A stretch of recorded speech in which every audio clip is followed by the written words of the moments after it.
નમસ્કાર, નવનિર્માણ ન્યૂઝમાં આપનું સ્વાગત છે. હું છું વૃતા.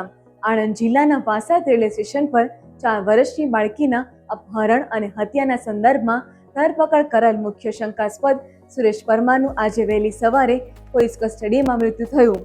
બોરસદ ગ્રામીણ પોલીસે ગુનાના થોડા કલાકોમાં જ પરમારને સફળતાપૂર્વક પકડી લીધો હતો. ત્યારબાદ તેને હુમલો અને હત્યાના અંગે વધુ પૂછપરછ માટે આણંદ એલસીબીને સોંપ્યો હતો. પોલીસ દ્વારા શંકાસ્પદ વ્યક્તિને લઈ જતી વખતે જીવલેણ અથડામણ થઈ હતી.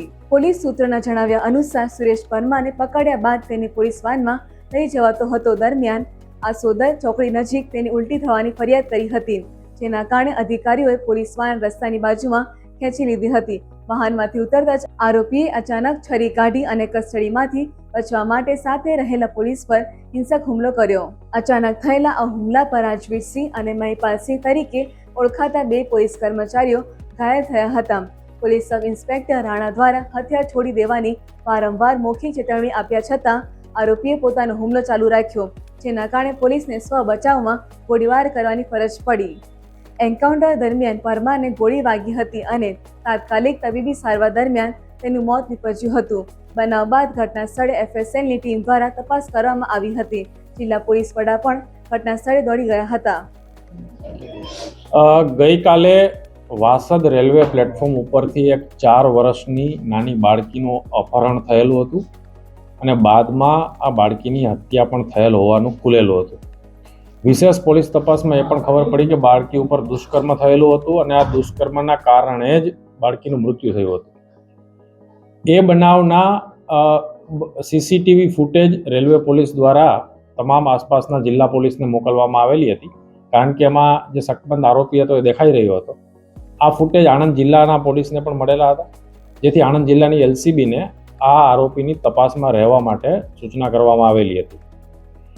આણંદ જિલ્લા પોલીસ દ્વારા આ આરોપીને શોધખોળ દરમિયાન અને ગુનાહિત ઇતિહાસ ચકાસતા આ આરોપી દ્વારા અગાઉ પણ 2020માં એક રેપ વિથ મર્ડરનો ગુનો દાખલ થયેલો હતો.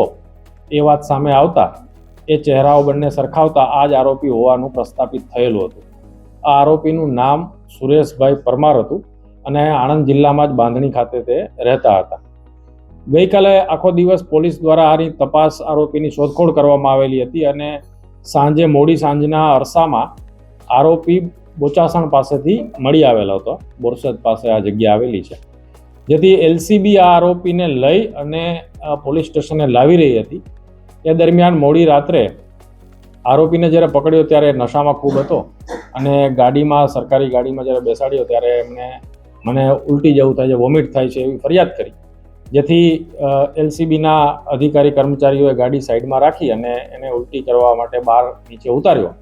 એ દરમિયાન અચાનક એમણે પોતાની પાસેથી એક તીક્ષ્ણ હથિયાર કાઢી અને એલસીબીના જે અમારા 2 કર્મચારીઓ જેને પકડીને ઊભા હતા, મહિપાલસિંહ રાઠોડ અને રાજવીરસિંહ, બંને ઉપર વારાફરતી હુમલો કરી દીધો. બંનેને ચપ્પાના અનેક ઘા મારેલા છે. આ બંને પોલીસ કર્મચારીઓની સાથે એલસીબીના પીએસઆઈ આઈજે રાણા પણ હતા. એ તરત ગાડીમાંથી ઉતરી અને આ બચાવવા માટે આ બંને તરફ ગયા તો આરોપીએ એમના ઉપર પણ હુમલો કરવાનો પ્રયત્ન કર્યો.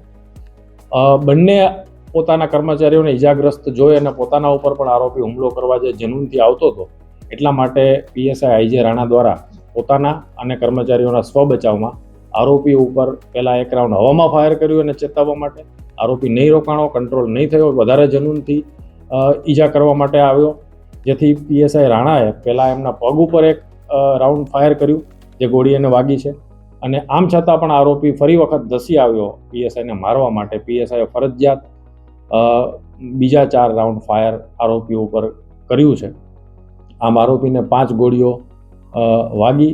આરોપી ત્યાં સ્થળ ઉપર જ ઢળી પડ્યો. બાદમાં ઈજાગ્રસ્ત કર્મચારીઓ અને આરોપી બંનેને સારવાર તાત્કાલિક મળી રહે એટલા માટે પીએસઆઈ દ્વારા તાત્કાલિક 108 બોલાવવામાં આવી અને આરોપીને નજીકની જે સૌથી સારી હોસ્પિટલ કરમસદ મેડિકલ હતી ત્યાં ખાતે ખસેડવામાં આવ્યા. સાથે સાથે બંને ઈજાગ્રસ્ત પોલીસ કર્મચારીઓને પણ હોસ્પિટલ ખાતે ખસેડવામાં આવ્યા. સારવાર દરમિયાન જે આરોપી સુરેશભાઈ પરમાર છે એનું મૃત્યુ થયું છે. આ આરોપી છે એ જે ફૂટેજ આપણને વાસદ પોલીસ રેલવે પોલીસ દ્વારા આપવામાં આવેલા એ જ કપડાં પહેરેલા હતા, એ જ ચહેરા નિશાનવાળા હતા.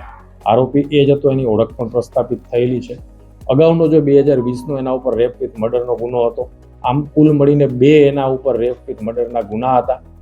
ત્રીજો એક બનાવ રેપ વિથ મર્ડરનો આણંદ રૂરલમાં માર્ચ મહિનામાં ચાલુ વર્ષમાં દાખલ થયેલો હતો, જે હજુ સુધી તો વણશોધાયેલો હતો, પરંતુ ગઈકાલની તપાસમાં પોલીસને અમુક સાંયોગિક પુરાવા મળેલ છે, જેના ઉપરથી એ પણ શક્યતા છે કે એ ગુનો પણ આ જ આરોપીએ આચરેલો હતો. વિશેષ તપાસ આ બાબતે ચાલુ છે.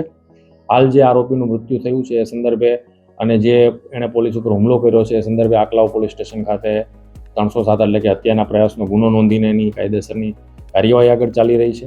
આરોપીનું મૃત્યુ થયું છે એ સંદર્ભે પણ અકસ્માત મોત દાખલ કરીને એની પણ વિશેષ તપાસ અને જે કાંઈ પણ ધારાધોરણ મુજબની તપાસો છે યોગ્ય સત્તા તરફથી એ કરવામાં આવશે.